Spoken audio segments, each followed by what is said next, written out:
G'day everybody and welcome back to Risky Rollers. I'm Dalton and I'm joined here today by Joshua Diffie, host of the Australian-New Zealand Team Championships for 2024. We had a couple of technical issues to start, but we're back here. We'll clip that first bit out if you're watching this later than live. Otherwise, enjoy a nice little bit of behind-the-scenes bloopers there. I love a good blooper reel. So, Josh, why don't you tell us a little bit about this event and what it is we're doing here tonight? Sure. So the Australia-New Zealand Team Championships, or ANZ Team Championships, has been going on since I think 2012. It is a team-based event, teams of 8, and each team represents a region within Australia or New Zealand. So within Australia, that is a team for each state or territory, and in New Zealand, that is a North and South team, not to be confused with North and South Island. There's a random point, it's not actually that random, but there's a point in the middle of New Zealand that we go from north above that and south below that. The way we're doing it this year is similar to how we've done it in other years, but there's a few tweaks. So day one is 3 rounds, and what we're doing is we're breaking the roster or the teams into 2 pods. In each pod, there will be 2 teams that were from the top 4, and then the remaining teams will fill out those 2 pods. We pulled those graphics up here for you to have a look at. Let's quickly run through the list of teams that are actually in attendance here, because there's a couple of interesting picks on there. So, of course, we have Team Victoria, Team New South Wales, Team WA, and Team New Zealand North. And then Team South Australia, Team ACT, Tasmania, New Zealand South, for the first time, I believe, Team Northern Territory. Yes, the Northern Territory is their very first year, yep, so which is fantastic to see. Welcome, guys. Great to have you along. And then the Team Mercs, for anyone who's not familiar with that terminology, that's a second team fielded by Victoria to essentially fill out numbers to make the event an even round. It would be considered a Gumby at a smaller event.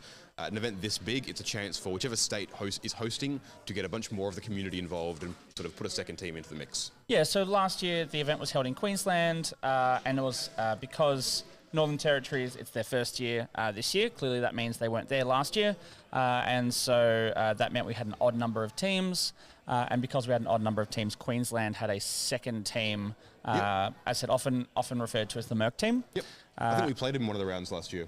Good fun. Yeah. Great bunch of people.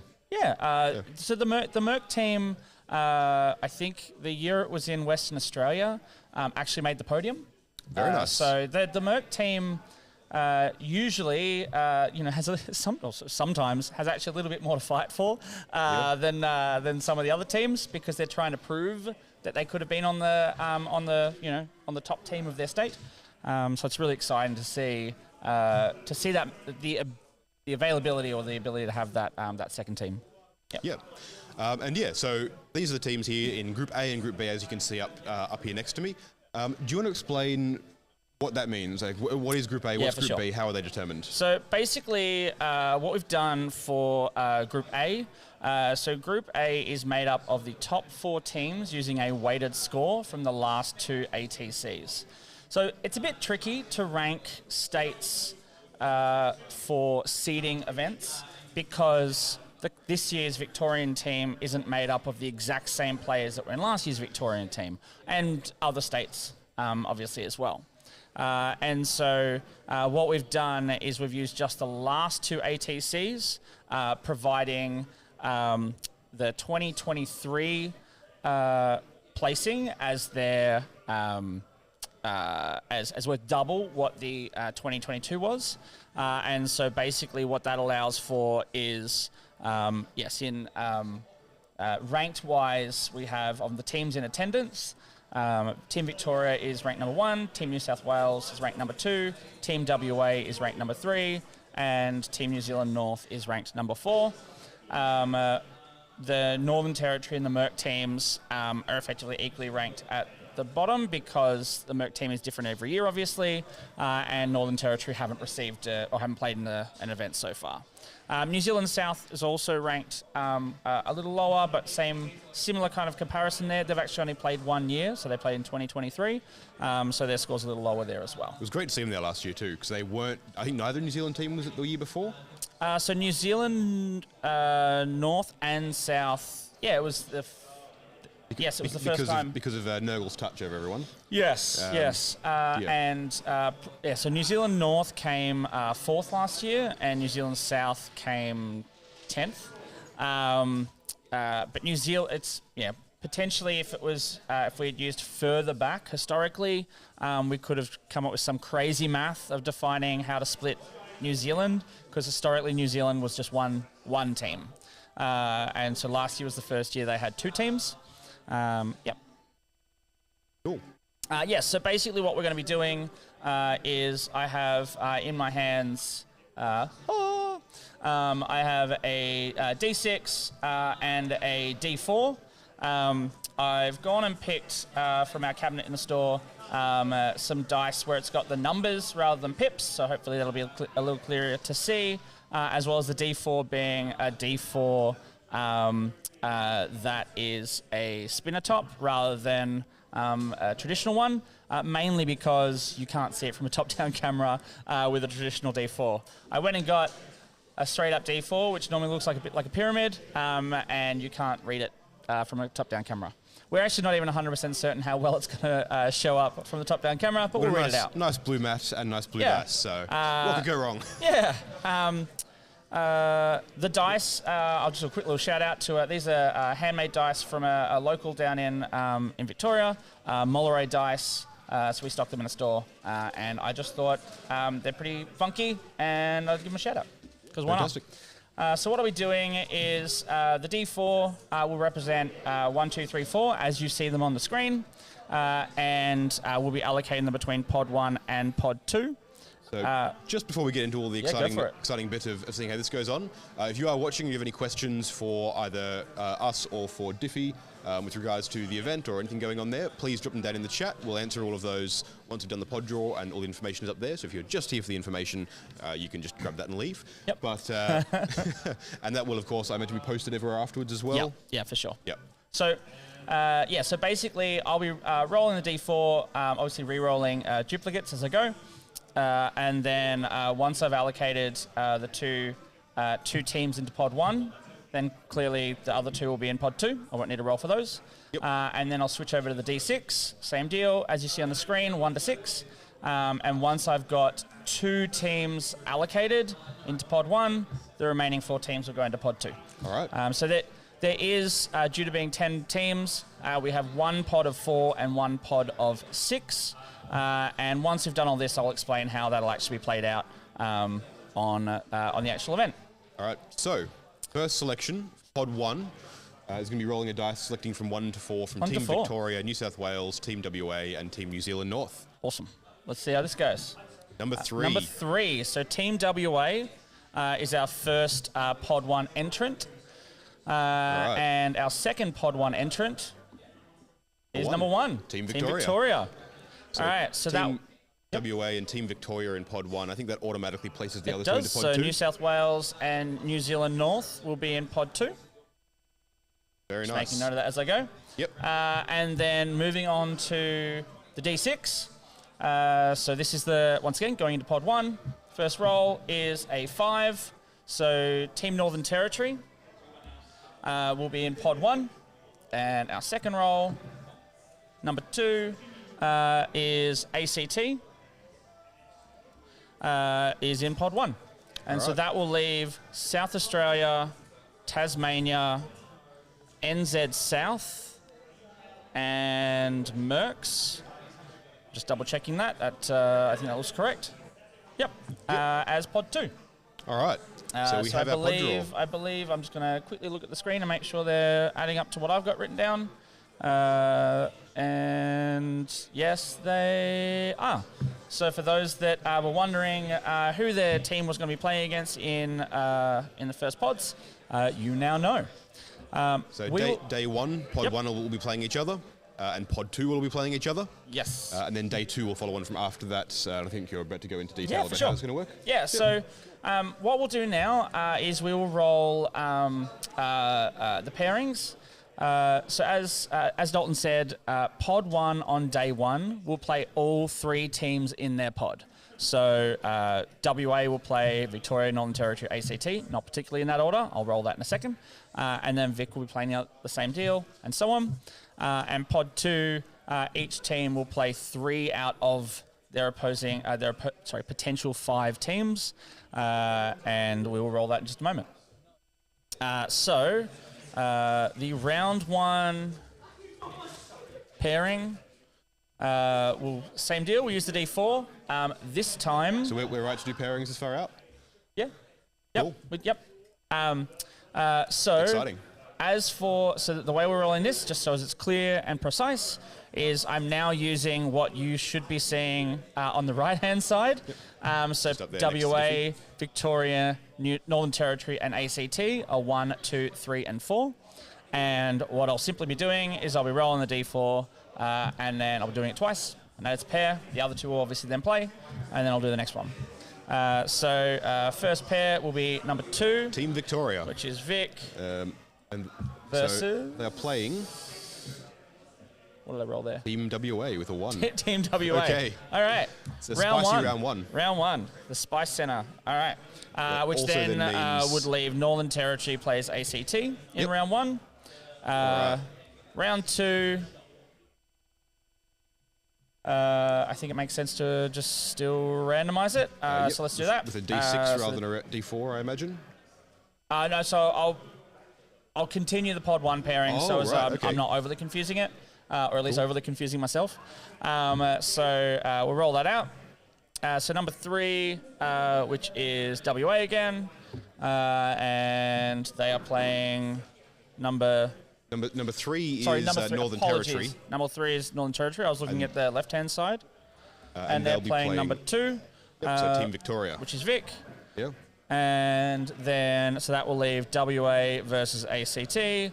And then by process of elimination, it'll be Vic versus ACT and WA versus Northern Territory. All right. So I'll be publishing this on the ANZ 40K Facebook page very shortly. But for those following along, that is day 1 pairings for pod 1. All right. Moving on to the D6. So day pod 1 2. pairings for pod 2. All right. So round one, pod 2, we've got number 4. Going to be Team Tasmania. Tas.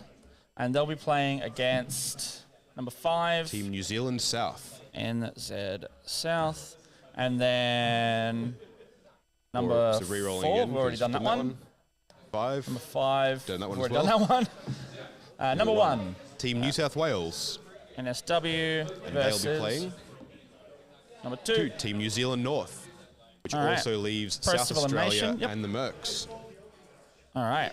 And then we're moving on to, let me just crystal clear. Yep, randomly allocated. Triple checking the event player pack. So just to confirm what Josh was double checking there, for day 1 for pod 2, because they can't round robin against the rest of their opponents in that pod, they will not be Swiss pairing throughout the pod. They will have a randomly selected series of opponents for the day. Yeah, they'll be randomly allocated 3 opponents. Yep, so we're allocating them now. The logic behind that was pod 1 clearly only has to prepare for 3 pairings for day 1, and then they can prepare for their day 2 on the Saturday night, theoretically, whereas pod 2 would be at a severe disadvantage if we didn't prepare them. If they had to wait for results for every round to know who they're playing the next round, they would have to prepare for 5 teams rather than 3, whereas pod 1 would only have to prepare for the other 3 teams. So this way, everyone only has to prepare for 3 teams for day 1. Okay, so rolling out for round 2, we've got a 1. So Team New South Wales. NSW versus number 5. New Zealand South. They're doing north half of New Zealand, then south half of New Zealand. All right. Then we have number 1 again, which we've already rolled. Number 6. The Mercs. Mercs versus number 1, which we've already rolled. Oops, sorry. Number 2, which we've already rolled. No, we haven't. New Zealand North. New Zealand North. Yep, so the Mercs then facing New Zealand North in round 2 after South Australia in round 1. Which will leave South Australia versus Tasmania. All right. All right. And unlike round 3 for the pod 1, I still have to roll this one out. All right.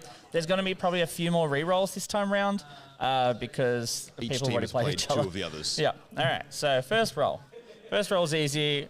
New South Wales, number 1. And they've already played both New Zealand teams, so re-rolling either 2 or 5. All right. So re-rolling the 2.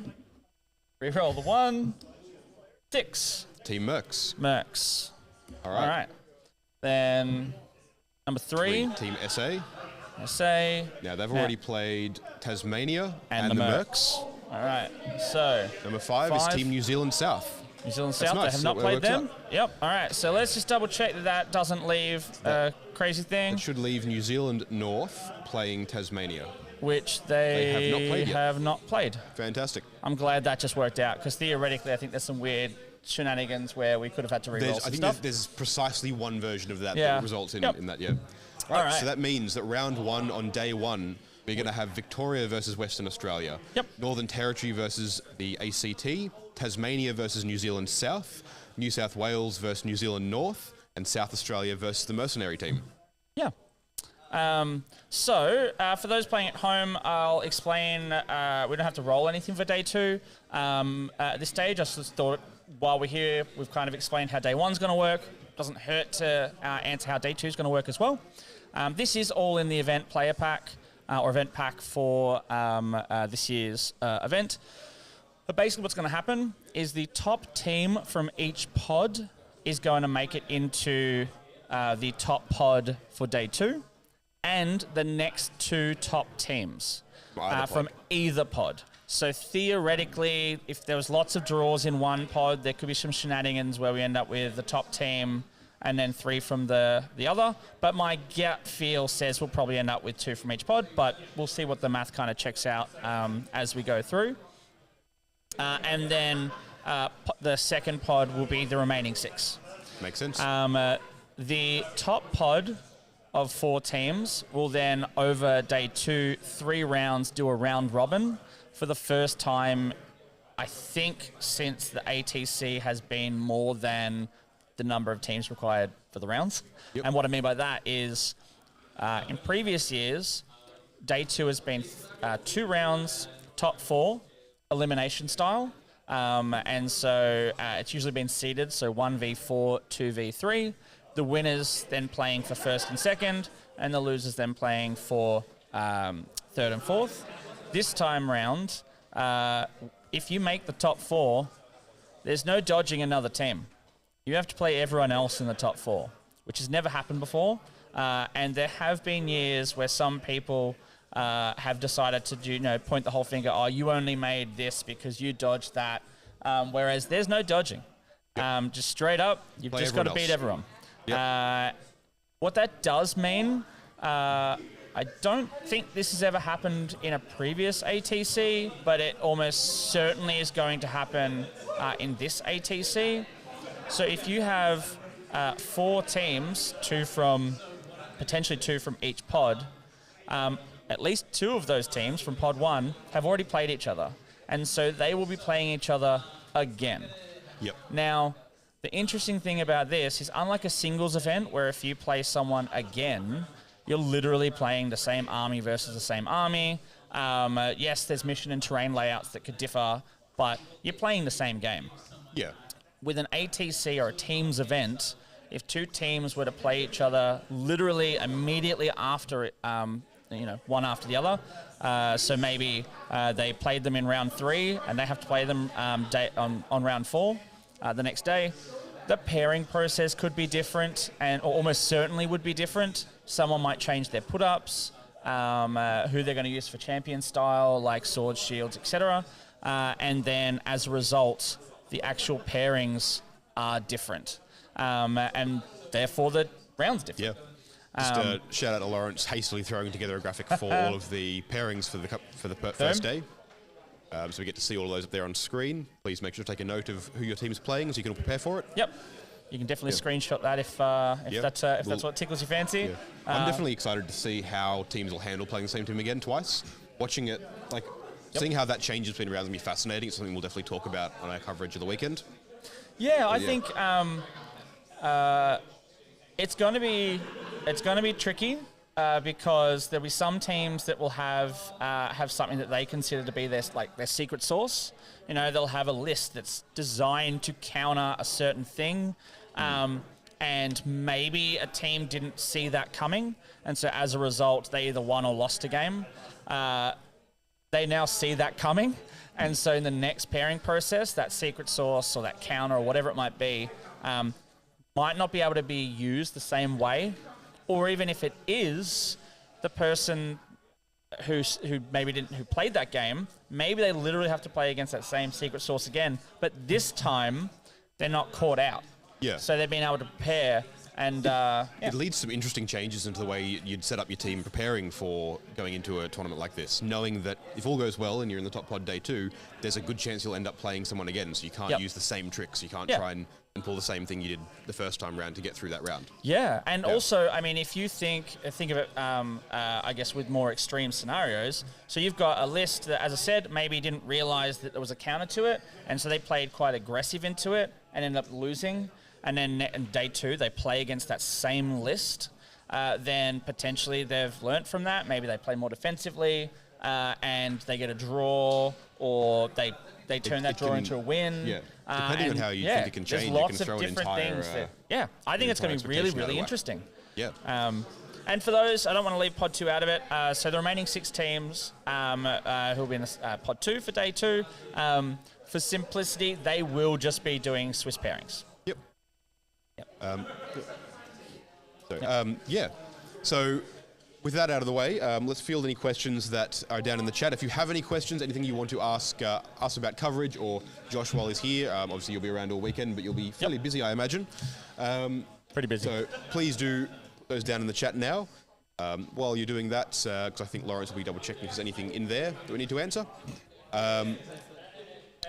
So while doing that, I'll have a quick mention that we are going to be bringing live coverage of the whole event to you right here on Risky Rollers, so make sure you are subscribed down below to catch all of that. We'll be putting uploads all week, breaking down each of the team's lists and lineups, so that'll be a lot of fun. And if you're looking through any of that and you're interested in hearing from the players themselves or a deeper dive on any of those lists or things that sound interesting, make sure to let us know. We'll be watching comments all week, checking for those, because over the weekend we're going to have a very unique opportunity to actually be able to talk to those players. You go, oh, such and such player traveling from the other side of the country is running this really interesting list. I guess I'll never get the chance to hear from them. Well, you can, because we can pull them aside, interview them, go, hey, what's going on here? Like, what are you doing there? If you got anything like that, please make sure to follow us along all week. Watch the list breakdowns and comment down below. Otherwise, we're doing that all week. And then next week, we're very excited to have our guest commentary coming in from Beyond Games and Hobbies over in WA. A couple of absolute legends coming along there. They're going to be. They are indeed. They're going to be joining us in commentary all weekend, making sure that even though Lawrence and myself and Ed and Carl are all involved with teams actually out playing, you guys are still going to have some top-notch commentary coming through the ears as you get to watch each round unfold live. As far as, I guess, some other little things, a little tidbit to know about the event while we're potentially waiting for questions. So this year we'll have 3 referees or judges. I really like the system, by the way. Yeah, so we're going to be bringing in Mike Bask from Western Australia, Pommy Ben or Ben Brown, which is very confusing because there's like multiple Bens from New South Wales. Anyway, Pommy Ben from New South Wales, who's from the Down Under circuit, and Mike Bask is from Objective Secured. And myself from Victoria and the gaming arena.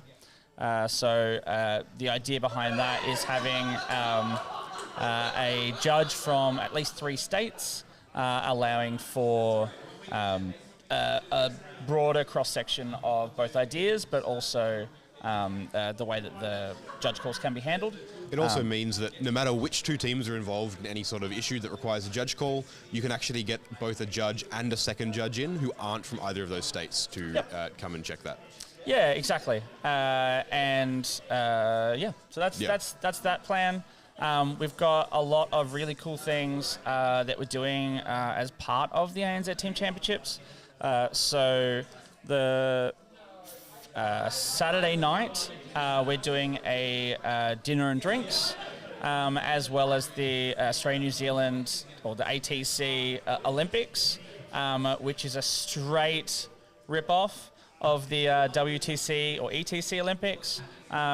So we will have, after round 3, we're going to be having local 40K cuisine connoisseur now, Matt Antonello, who has a business called The Bearded Pig, will be providing American Smoked Barbecue with $5 of each meal going to the Australia and New Zealand teams for the WTC.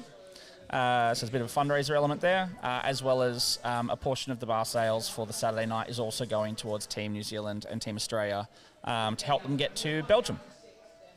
Yep. The Olympics or the ATC Olympics is going to be made up of a tug of war, an arm wrestle, drinking competition with responsible service of alcohol, of course. And I think it's those 3. I can't remember. I don't think there's a 4th. Those 3. And then the plan at this stage, very loosely, is that we'll also have the judge team involved in the ATC Olympics because, as I said, direct rip-off of the WTC. They have the judge team participate as well. The one exception is that the tug of war, which, because each team has a different number of coaches and non-playing captains and all this sort of stuff, will normally be maximum of 8 players, except for when you're playing against the judge team, where it's the maximum number of players equal to the maximum, it's the same number of judges. We're not having 8 versus 3. We may include some of the stream team on that, so we get a larger more of an organizer crew rather than just the judges. But it really is designed to really bring back that camaraderie element to the ATC, which is what makes the event so special. Absolutely, yeah. So I've got a couple of questions coming in from chat, so we'll go over those and wrap this thing up. So looking back through there, so the first question coming in from Hugh. Thank you, Hugh. Where's the Queensland team? Well, Queensland team have decided that they don't want to come this year. I'm not going to go into the reasoning behind it. They've decided that's what's best for them, and so they're not attending. It's a shame. We missed a bunch of mad lads up there. But yeah, they decided not to come in this year. Yep. That's it. Then we go, Finn wanted to know if 10th is last. Well, that has been answered. It just means that's where they were allocated based on the pods, and I believe the Mercs were last in 10th because they haven't played before, at least not in the last 2 years for Victoria. I think the direct question was actually where New Zealand South played last year. Finn's from New Zealand North, and there's a little bit of a little bit of a dig there. Fair enough. John O'Bishop, I think it's been answered. We do indeed know round 1 pairings. In fact, all of day 1 pairings have been determined. They've been up on screen earlier. And they'll also be on the ANZ 40K Facebook page very shortly. Essentially, as soon as this ends, we'll put those up everywhere. Yeah, we'll put them in Discord and everywhere we can find you. And then Alex, really important question. Oi Diff, how do I beat the Vic lists?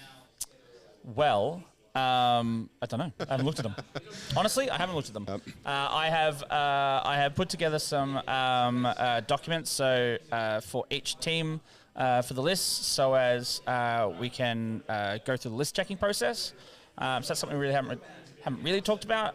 So each team will be allocated to other teams within their pod that they have to check the list for. And so we'll be doing that primarily through Google Docs because it's just the easiest way where they can put comments and alterations and things like that. So I've prepared those so as I can get them out pretty much after we go after we're done live here. But other than literally copying and pasting them, I've not looked at them. Fair enough. And then finally from Lachlan, can you confirm your paint requirements, which I imagine is all in the player pack? So the paint requirements are battle ready, and what you see is what you get will be a hard police. So basically, if there's so many free upgrades these days across units. If you've got a tank and it has sponsons, then it needs to have the sponsons. I think, don't quote me on this, I know I'm live, don't quote me on this, I think the committee have said that for war gear that is representational only, like drones in Tau, we may just use tokens so as they don't physically get in the way because they're not actually there. If you are coming to the event, do double check that in the Discord. Yes. I did see the question was raised earlier today, but I haven't seen a resolution on it yet. Yeah. So unless it's happened since I've been setting up for this. But other than that, what you see is what you get, and Penny is battle ready requirements. What we are going to be doing is round one. The judges will be doing a walkthrough. We're quite conscious of not putting it on the opposing team or opposing player to have to call out the battle ready requirements. So we're going to go through, we'll look at it. Any models that one of the judges thinks might be an issue, we'll get the judges together and we'll make a decision. We are still deciding exactly how we're going to handle that. It is being held in a gaming store, so we will have a hobby station set up with paints ready to go. Obviously, it depends on the severity of the battle ready, but we could literally have a scenario where, cool, clock is on the player, quickly go fix it, come back. We have 3-hour rounds, so we should be able to do it. And if you are unsure, I mean, just come talk to us before round one. People have been checking WYSIWYG and painting in the Discord. There's a whole place you can get that vetted by judges. I know a lot of people from the Victorian team have been throwing stuff in there to make sure they're all good. And I would highly encourage you to go and do that. It takes pressure off judges on the day. Ideally, I don't think you want to see any infractions on that, and the best way to do that is just to ask in advance. The goal is that we walk through, there's no issues, and we keep going. The fact that we do have quite a comprehensive WTC FAQ, as well as a very comprehensive now FAQ from Games Workshop, we are hoping that on the most part, the judges will be more... I've just gone blank on the word I want to use. Cosmetic. We'll go with that. It's not the right word, but superficial. We'll go with that. Not important. Not required. Just there to double check and confirm. Literally, hopefully, just need to read something out loud and confirm that they've got it right. Makes sense. Nick J asking, is there any BYO at the event? There is no. It's a licensed venue, so we will have a bar. It is catered as part of entry. Each of the team captains have Bar New Zealand North have provided their catering choices, and so that's all locked in. It also includes breakfast. So players will. I think with the sheer number of people, what our plan is during round one, the plan for breakfast, is it's a stand-up eat breakfast. So we can provide you with something you can eat while you're at the table without it being messy and a big deal. And it also means that people can cram as much prep time as they need right up to the line, and especially on day two. There might be some sore heads from day one. And so being able to just rock up, get to the table, and have your brekkie while playing, that's the goal. Fair enough. And then Lachlan Campbell just clarifying, battle ready as per GW. Battle ready as per Games Workshop. That's correct. Makes perfect sense. Yep. Cool. Unless there are any further questions there, anything else you want to add, Diffie? I just want to say big thanks to the Risky Rollers, as well as the team from Beyond Games who are coming all the way over as well. I'm not sure, some of the people, this will be the first time that they're watching Risky Rollers literally right now, because they were looking at, maybe they're from a different state, maybe different time zones, etc. Really put on a good show. You've had, I think, 2 events in our space so far. So the Team Australia fundraisers 1 and 2. Yeah, so I really, really highly recommend checking out some of their existing stuff, but also obviously checking us out next week. Next week, we're putting this up all during the week, lists and things, and then next week, the Saturday and Sunday, we'll be live all weekend to cover the entire event. It's going to be a lot of fun. I'm looking forward to it. Awesome. And thank you, Josh, for hosting. Thank you for having us up here to do this and to be involved. You're welcome. Make sure if you're coming along next week, enjoy the venue. Spectators, I assume, are all good? Spectators are fine. Yep. You do not need a ticket to be a spectator, yep. As long as you are not doing a coaching type role. Yes. If you've got, if you're a local or you're a friend or a partner of someone who's playing, or just want to come down and have a check it out, you're more than welcome. You can check out the armies, you can look around. As soon as you kind of step into that coaching type role, that's where it's a little over the line. Yep. Otherwise, yeah. Thank you, Josh. Thank you, everyone, for tuning in for this one. Make sure to like, comment, subscribe, do all the YouTube things, because I have to tell you to do that, because that's how the algorithm works. Otherwise, we'll see you all during the week, and then catch you next weekend. Bye. Peace.